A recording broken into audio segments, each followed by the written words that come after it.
Hello, my name is Olivia Loogie, and this is my 5th book critique. So, my featured text for this book critique is Brown Girl Dreaming by Jacqueline Woodson. This book is a book written in the form of different poems, and it is actually an autobiographical type book as it goes through the life of Jacqueline Woodson during the Civil Rights Movement and what her life is like during this movement and how her life changes so dramatically. So, the first lesson plan that I came up with was a high school American history lesson. And this lesson follows the Illinois state standards for high school history.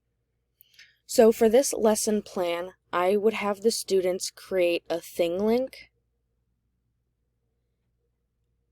as shown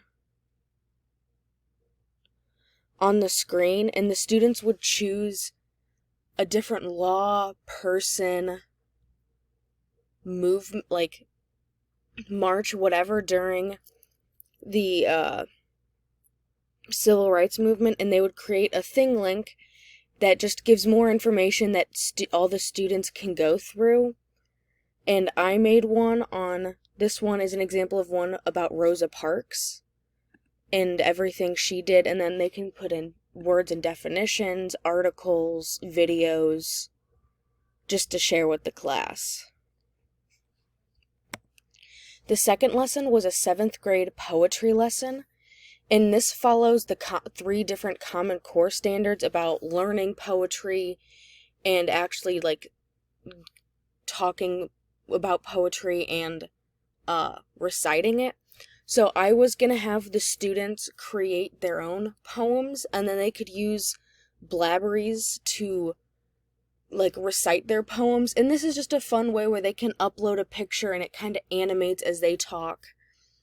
And it's just a fun way to do it in case they don't want people to look at them while they're doing it. They can use a picture of them, but it's just a fun way for them to recite poems for everybody to listen to, and then they can learn about poems and how impactful they can truly be.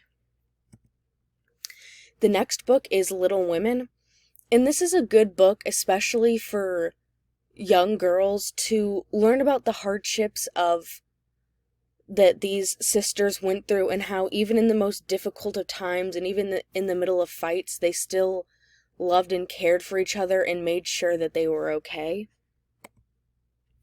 The next book is Hello, Lighthouse, and this is a good book for younger kids as it's super easy to read, but it also gives historical information on why lighthouses created, why they're used, and it's just a fun way of showing this to little kids that it's more important than just looking pretty on a beach.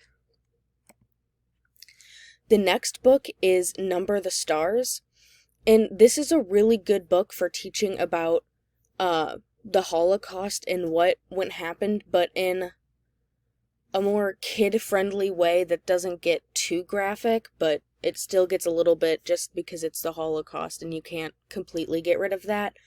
But it's a good way to teach them about the Holocaust and World War II in a different way than reading a history textbook. The next book is A Tale of Two Cities, and this is a good book for teaching about the French Revolution and different historical events that happened. And you can use this book then to have them take those historical events from the book and turn those into presentations or poster boards. You can create different ideas on how to teach different aspects of the French Revolution from different plot lines in this book. The next book is We Are Water Protectors, and this is a good book, especially for what's going on right now in the U.S. about the oil pipelines being shut down and stuff. And it helps teach younger kids about that and just how important it is to preserve the natural land, while also teaching them about the culture of a different group other than what you might learn in school. The next book is Pax, and this is also a really good book to talk about just like an adventure book about a young boy, and it's a good way especially to draw in maybe young boy readers that are reluctant to read, as it's interesting to them as it follows the journey of the young boy as he tries to find this fox and save this fox. The last book is The War That Saved My Life, and this again is a good book to teach about World War II, but it also teaches about having a disability and how people can view you differently because of that, even if you're not, and teach you how you should treat everybody the same no matter what they look like, who they are. You should treat them equally. Thank you.